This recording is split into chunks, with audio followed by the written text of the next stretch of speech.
All right. How are we looking, Andy? I can tell we moved the camera. Oh, well. I'm sorry. I can tell, too. We'll fix it. That's fine. All right. I think we got that stuff.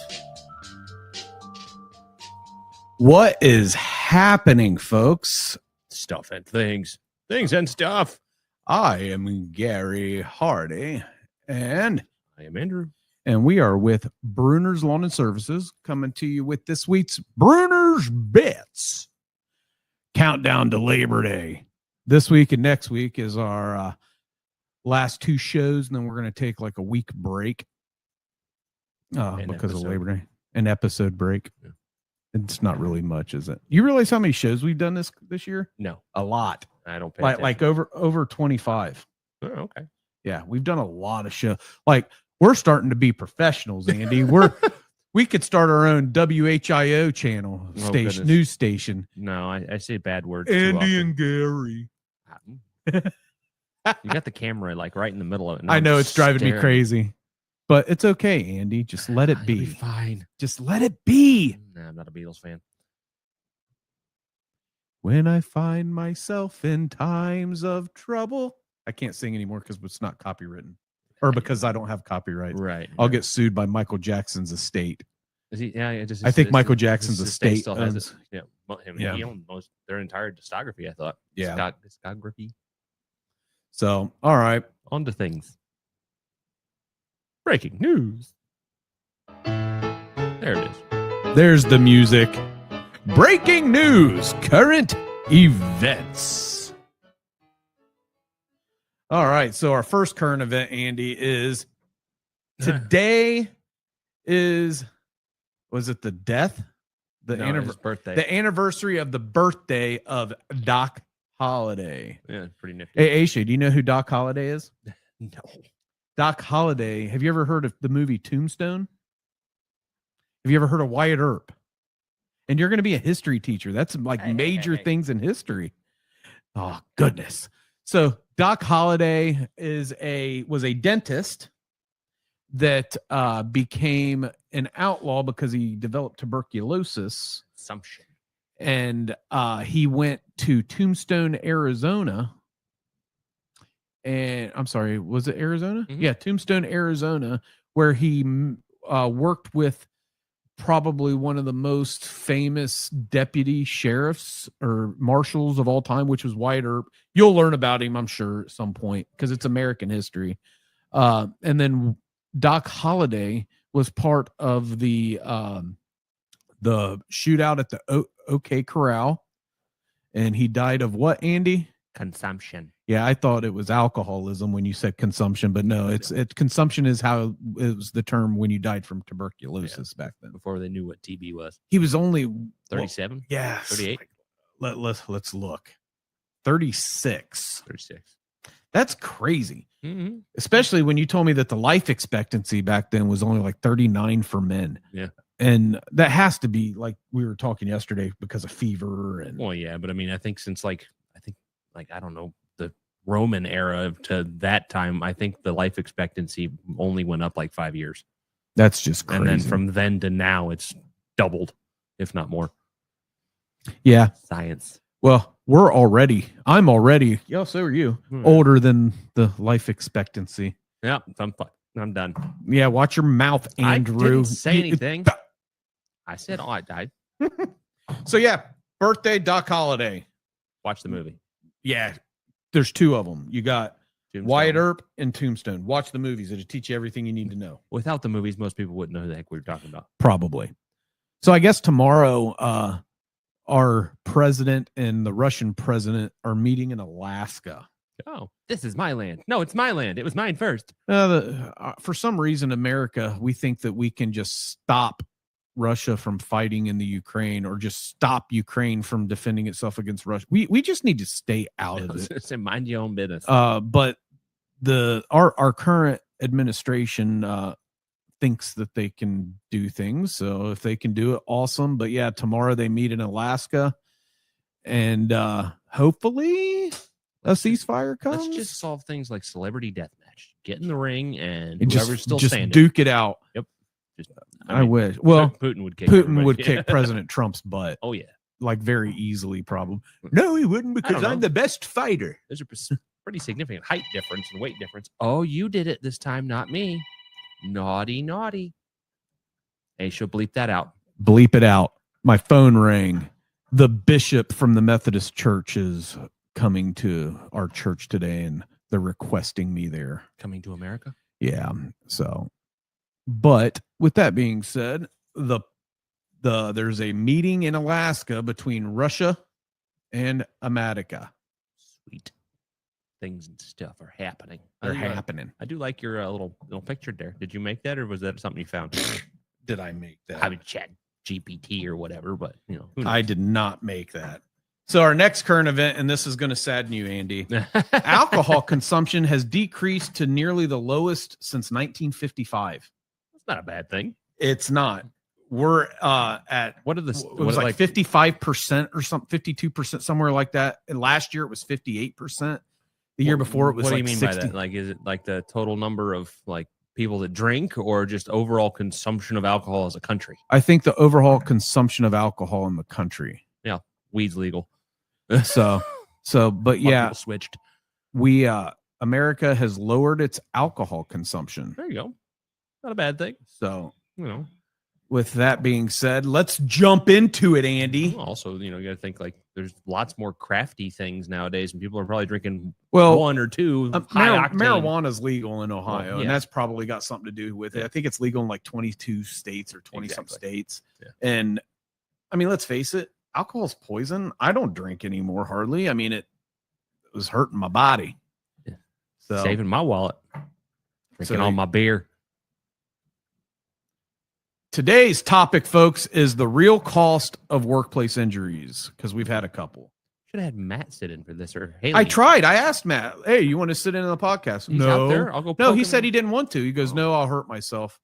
He's like, "I'll hurt myself so I don't have to do it." I was like, "Okay." I think that's a mental disorder. Maybe. I'll ask my mother. So the real cost of workplace injuries. The first one, which we're dealing with right now, is staffing shortage. The immediate result of injuries. If you're a good company and you offer workers' comp and things like that, it's really, really important that you take care of your people. But by taking care of your people, it creates a sacrifice within yourself, because we've been down a guy for 2 weeks. Mm-hmm. Likely another 2. And then when we get call-offs for people that are sick, it really puts a damper on our operation.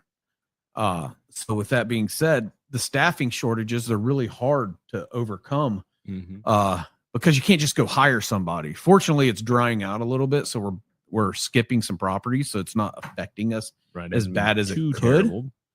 But with that being said, staffing shortages are one of the big causes. I've been quite lucky on that as far as the injury side of things. Yeah.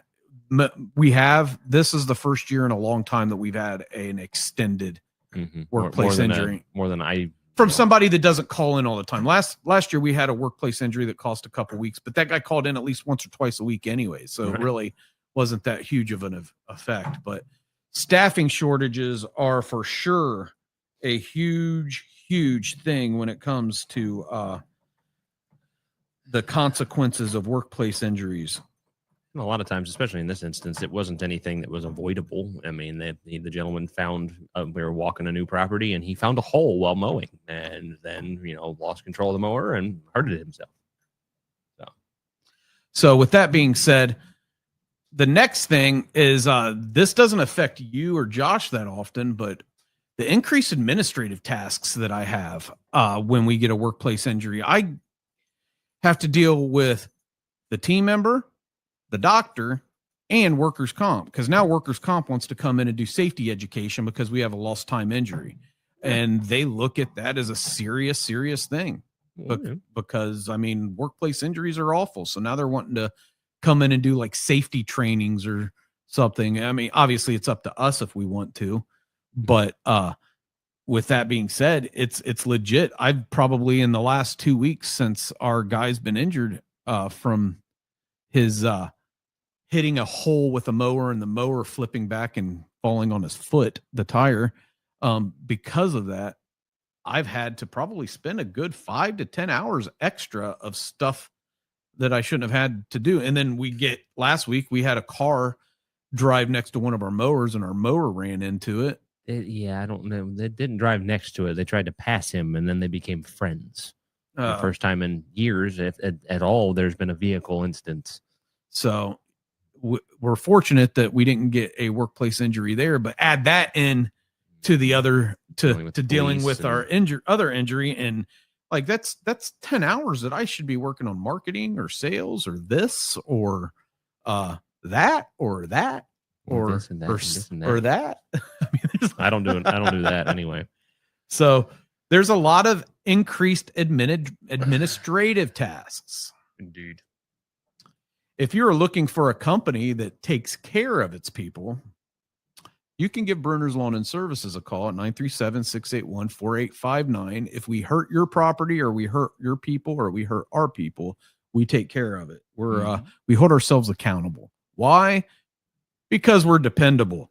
With that being said, if you want to learn more about our dependability, you can visit our website at brunnersltd.com. .com. And then finally, you can leave a comment below. It says respect up there, but if you want to be disrespectful, that's equally as good too. Just leave a comment if you want to learn a little bit more about us. So with that being said, shall we continue? Man, this one's going fast today. Well, it's okay. Makes up for all the weird side tangents that Aisha has. Yeah, we're just to the point today, aren't we, Aisha? We're not. She's over here mean mugging us like no side tangents. So another big thing that workplace injuries affect is increased Bureau of Workers' Compensation premiums. Yes. Yeah, more money. Sucks. Because an injury today affects our premiums next year. Yep.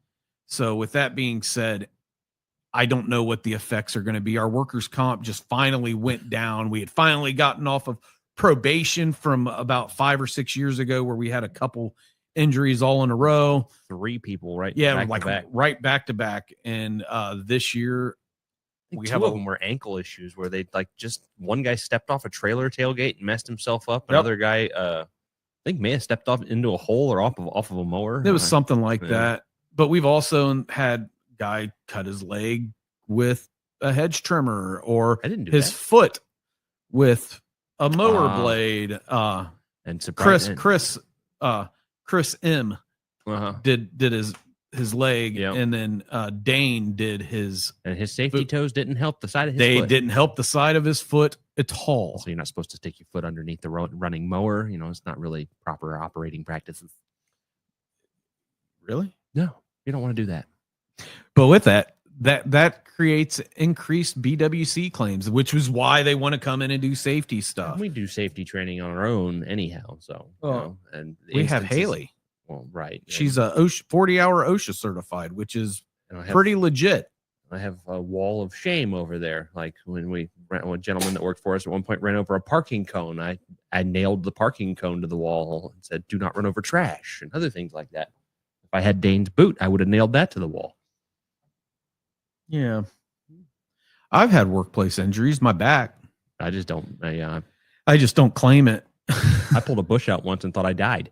I hurt my back in Iraq, and here I am not even realizing that it's affecting me 30 years later, which sucks. Well, I guess not 30, 20. I'm just broken genetically.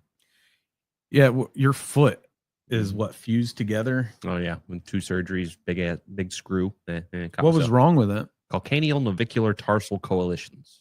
My body overproduces calcium, and all the bones grew into one big knot 3 times now. So, do you drink milk? No, I'm lactose intolerant, which is odd. You're lactose intolerant because your body produces too much calcium. No, that's just I don't know. I don't know as far as that goes. I love milk, but I can't even drink it at all. I love ice cream. Can't do that either. I drink lots of milk. We go through a lot of milk with Misty and the kids. I mean, I'm a gallon a day, it seems like. But you put chocolate. Do they put chocolate or strawberry in it? No, not usually. I love strawberry milk. It's like one of my favorites. I'll tell you another story about strawberry and chocolate milk that would make you not like it later. I don't want to hear it then. You'll ruin my life. You ruined my life. So, but yeah, workplace injuries increase workers' compensation premiums. With that, it also can cause a team member later on in life to lasting damage. Have lasting damage. Like if somebody, knock on wood, we've never had this, nobody's cut off a limb or a digit or anything, but that workplace, and there's not enough workers' compensation to give you your finger back. So it creates increased premiums. It increases our level of workers' comp with our third-party providers, because then they want to start charging fees because of the extra things. So, which again, increased admin costs. Yeah. So, I mean, really, half of these consequences have to do with admin and me, but the other half have to do with the team member themselves. Because this next one, and it's legit, when you have workplace injuries and somebody's out, it creates decreased morale because the team's having to work more. Yeah. They're having to put in extra hours, and it actually costs us more money in overtime, because when you have to send a whole crew to help another crew because they're down just one person that could have helped with that, now you got salaries of 3 people on a property. Right. And when the guys and gals are working freaking 50 hours a week, it also messes with their morale, or if they're working every single Saturday. Not to mention that if they're good enough friends with the person injured, they can be worried, and or brother. Yeah, that's in this instance, which we'll give him lots of guff later for the fun of it. Well, welcome back. Did you have a good vacation? That kind of silliness. Camaraderie, but Well, I'm glad that it's just a sprained ankle, because that's what he did. He sprained his ankle. We kind of live on our feet. And as far as the mowing crews, I know that his soon-to-be sister-in-law, it bothered her a little bit that he got hurt. It messes with the morale. It messes with my morale, because I got to figure out, do I need to hire somebody, or do we just need to be patient? Is he going to file for all the right things? Is workers' comp going to question us? Are they going to deny his claim? I mean, I'll never deny a claim if I know that they legitimately hurt themselves doing stuff for us. As long but as they were doing the things properly and weren't abusing whatever they're doing or doing something stupid. But I can't control what workers' comp does. Oh, yeah. I can't control their stuff by any means. You shouldn't have been on that roof. What were you doing? Yeah, exactly. You shouldn't have done that. Or, Dom heard it himself, but there was never any kind of claim filed because it was so silly. He was attempting to get up on top of a wall to trim something rather than using a ladder, and grabbed the brick and hit himself in the face with it because it was free. I think he took the brick home as a life lesson. That was one of those things I wish I could have mounted to a wall. We've had a lot of close calls. Oh, yeah. We've had one Chris drive a mower off of a ledge at Memorial Church. I tried to drive a mower off of a wall years ago when we mowed that Chipotle over there in Franklin. I flipped an excavator at White Castle planting trees. Rolled it. I completely rolled. I'm lucky I didn't hurt myself. If I wouldn't have had my seatbelt on, or a hard hat, I probably could have hit my head inside it and created some. Well, I don't know if you can mess with my mind any more than it already is. Yeah, it's fine. There's a lot of calcium buildup. There's a bit, just a bit. So, and the trees, your railroad crossing. Oh boy, yeah, I dropped a tree the size of our room on a railroad crossing. Ding, ding, ding, ding, ding. What was crazy is the railroad crossing folks said, "Oh no, you don't have to pay for it. We keep in our budget millions of dollars to fix it because of idiots like you." Well, usually it's cars or drunk drivers and things of that nature that end up plowing into them. He's not a tree. What was cool about it though is they chopped up a lot of that tree because they had to get it off the track, because we weren't allowed to mess with it until they got it off the track, and then they had to replace everything. Yeah, I had to go out and chop that tree up, and I wish they would have moved the huge thing because they laid it right on top of the concrete, which made it a very, very scary situation to cut up. Yeah, because you got to hope that you don't hit the concrete with the chainsaw. I chopped it into a lot of funky chunks and then rolled it away to where I could get it off the concrete. Thank you for. The worst part is I asked you if you guys were good with that tree that morning. Oh no, we got it, and then I get a video. I don't know what I was thinking that paracord was going to be strong enough. No. Oh hell, Josh and I had that tree in Cincinnati. He and I did, where we had a rope that was about 2 inches thick, trying to pull with a truck, and it snapped the rope clean in half. Josh dropped a tree limb on Carl's Roof? electric box. Oh yeah, electric box. And didn't tell me about it. And then I hear from Carl, your guys destroying my property. I'm like, whatever. Have a nice day, sir. But anyways, thanks for telling me. You can check us out every Thursday at 10 a.m. Indeed. Typically, we run about a half hour. Today we're running quick because A, Andy's got a bunch of stuff he's got to get done, and B, I got a bunch of stuff that I got to get done. So hopefully we gave you a good 25 minutes, 23 minutes worth of good entertainment. Probably not. Most people say we're boring. Although yesterday I did have somebody that I had lunch with say that he loves watching our shorts. Oh, not the video itself. He loves watching the shorts. So go, I wouldn't know who creates those. It definitely isn't me or you. Does Aisha do that? I don't technology. What are you talking about? Yeah, we'll give her a kudo. There's you a pat on the back, Aisha. So technology, it'd catch fire if I touched it. So yeah, folks, we're going to call this one a day. Indeed. Again, I'm Gary. This is Andy. And at Brunner's, we serve our clients and our team with integrity, dependability, and respect. And what matters, Andy? Tacos. Tacos matter. Tacos and satisfaction. I'm hungry. All right, folks. Have a great day. Bye. Have a great life. Later.